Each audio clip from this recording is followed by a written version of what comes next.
होते हैं, नित्य पूजा कर रहे होते हैं, भगवान को धूप दीप अर्पित कर रहे होते हैं, तो विश्वास मानिए कि वो साधक या वो भक्त उन भक्तों से बहुत आगे निकल चुके होते हैं। उनका जो पूजा का स्तर होता है वो इतना ज़्यादा बढ़ चुका होता है कि उन्हें भगवान के संकेत मिलने लगते हैं। तो पहले वो व्यक्ति हैं जिनका स्तर बहुत अधिक बढ़ चुका है पूजा में।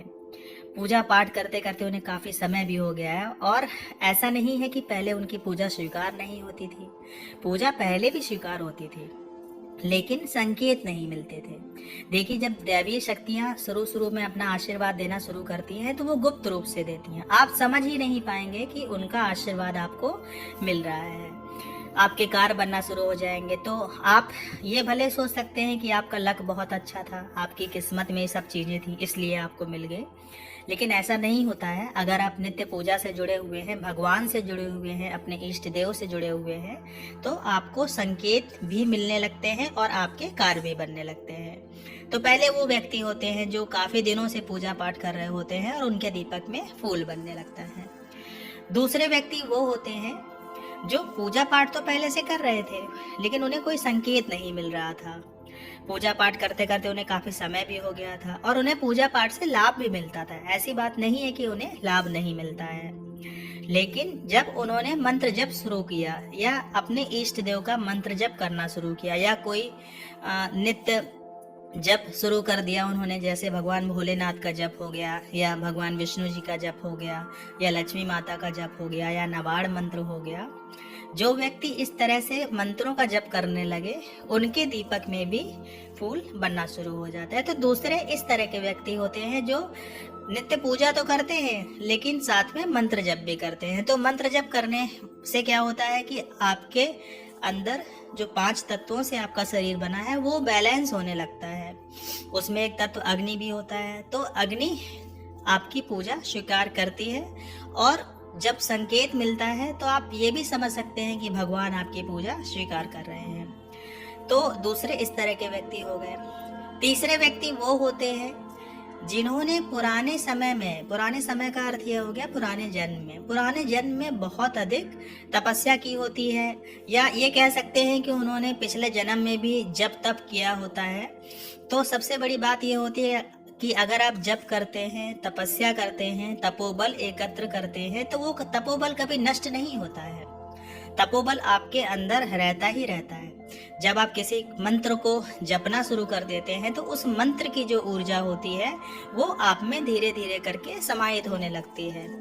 जब मंत्र की ऊर्जा बहुत अधिक मात्रा में समाहित हो जाती है, परिपक्व हो जाती है, पूर्ण हो जाती है, एक तरह से बोलिए पक जाती है, तब वो मंत्र सिद्धि की तरफ होने लगता है। तब आप कह सकते हैं कि आपको मंत्र की आंशिक सिद्धि मिल गई है।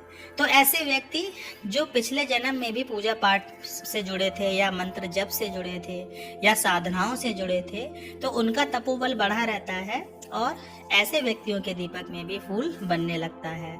और सबसे बड़ी बात ये होती है कि जब हमारे दीपक में फूल बनता है या जो नित्य पूजा का दीपक आप लगा रहे हैं उसमें जब फूल बनता है तो वो अग्नि तत्व को रिप्रेजेंट करता है। और अग्नि तत्व जो होता है वो कैश फ्लो अग्नि तत्व जो होता है वो कैश फ्लो की डायरेक्शन होती है, मतलब आपका जो कैश फ्लो है वो बढ़ने लगता है। तभी आपने देखा भी होगा, हमने कई वीडियो में आपसे कहा भी है कि अगर आपके दीपक में फूल बनता है तो माँ लक्ष्मी की कृपा होती है। तो माँ लक्ष्मी की कृपा का अर्थ यही है। अगर आप वास्तु पे जाएंगे तो जो अग्नि की दिशा होती है वो कैश फ्लो की होती है, कैश फ्लो की डायरेक्शन होती है। तो अगर आपके दीपक में फूल बनने लगता है तो कहीं ना कहीं आपको जो आर्थिक लाभ से संबंधित या धन से संबंधित कोई लाभ होता है वो होने लगता है। तो इस तरह से आपके दीपक में फूल बनता है। चौथे व्यक्ति वो होते हैं जो पूजा पाठ काफी समय से कर रहे होते हैं और काफी समय से पूजा पाठ करते करते उनके दीपक में कभी फूल बना नहीं या उन्हें कोई संकेत नहीं मिला, लेकिन उन्होंने अपने जीवन में कुछ त्याग किया।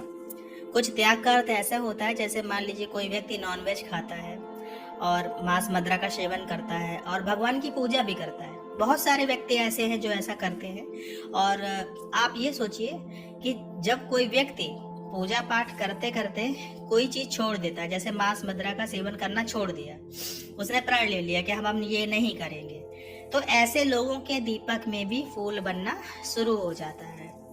क्योंकि क्या होता है, जब कोई शक्ति की आप आराधना करते हैं तो शक्तियां उस समय बहुत अधिक प्रसन्न हो जाती हैं जब आप कोई त्याग करते हैं। आप अगर भगवान के लिए कुछ छोड़ देते हैं, कुछ त्याग करते हैं, तो दैवी शक्तियां उससे बहुत प्रसन्न होती हैं। इस बात को आप महसूस करिएगा। अगर आप नॉनवेज वगैरह खाते हैं या इस तरह से कुछ करते हैं, कुछ लोग अंडा भी खा लेते हैं, कहते हैं नॉनवेज नहीं होता, ऐसा कुछ भी नहीं है। सबसे बड़ी बात ये होती है, अगर आप नॉनवेज खाते हैं तो एक बात मेरी समझिएगा कि जैसे किसी के यहाँ जब मृत्यु हो जाती है तो लोग शव यात्रा में जाते हैं, सबको छूते भी नहीं हैं, शमशान घाट जाते हैं, और जब लौट के आते हैं तो बाहर ही नहाते हैं और मुंह में नीम की पत्ती डाल के कुल्ला करते हैं, तब जाके अंदर आते हैं नहा धो के। सोचिए, जब आप उसके पास से निकलते हैं तब आप अपने आप को इतना अपवित्र महसूस करते हैं। अगर आप मांस मदिरा खाएंगे तो सोचिए आप अपने आप को कितना अपवित्र कर रहे हैं। बहुत सारे लोग हैं जो सोचते हैं हम खाते हैं, हमारे जीवन में कभी कुछ नहीं होता है। तो देखिए, कभी कभी होता है ऐसा कि आपकी कुंडली के ग्रह कुछ अच्छे होते हैं, आपका समय अच्छा चल रहा होता है, तो अगर आप उस समय बुरे कार्य भी करते हैं ना तो भी आपको उसका फल नहीं मिलता है। लेकिन एक समय जब ऐसा आता है कि उन बुरे कार्यों का फल मिलना शुरू होता है तो आप हीरो से जीरो कब बन जाते हैं आपको पता ही नहीं चलता है। तो इस तरह के व्यक्तियों के दीपक में भी फूल बनने लगता है। अब ऐसे व्यक्तियों के बारे में बात करेंगे जिनका हृदय बहुत कोमल होता है। बहुत कोमल का अर्थ यह है कि अगर उनके पैरों तले कोई चींटी भी आ जाती है ना तो उन्हें बहुत दर्द महसूस होता है। जिन्हें प्रकृति से प्यार होता है, जो दूसरों के दुख को दुख समझते हैं, जिनके आंखों में आंसू आ जाते हैं अगर वो किसी के आंखों में आंसू देखते हैं, जो जल्दी भावुक हो जाते हैं या जिनके अंदर भावनाएं बहुत होती हैं। तो ऐसे लोग अगर पूजा पाठ करते हैं, भगवान को नित्य दीपक जलाते हैं, तो उनके दीपक में भी फूल बनना शुरू हो जाता है। देखिए क्या होता है, जो शक्तियां होती हैं, जो दैवी शक्तियां होती हैं, वो आपके मन को पढ़ती हैं। ये इस बात को आप ध्यान रखिएगा। अगर आप दिनचर्या में बुरे हैं, पूरे दिन आप बुराई करते रहते हैं, पूरे दिन आप गलत बोलते रहते हैं, गालियां देते रहते हैं, और सिर्फ पूजा में बैठ के अच्छा अच्छा सोचेंगे तो शक्तियों को तुरंत पता चल जाता है। क्योंकि जो दैवी शक्तियां होती हैं वो केवल पूजा के समय आपके पास नहीं आती हैं। जब आप उनको पूजने लगते हैं, उन्हें भोग देने लगते हैं, उनकी पूजा करने लगते हैं, तो वो सूक्ष्म रूप से आपके साथ ही रहते हैं। और जब वो देखते हैं कि आप गाली दे रहे हैं, आप लोगों का बुरा कर रहे हैं, तो ऐसे समय में आपके दीपक में फूल नहीं बनता है और वो दैवी शक्तियां कहीं ना कहीं आपसे रुष्ट भी हो जाती हैं। तो उनके रुष्ट होने का एक कारण ये भी होता है।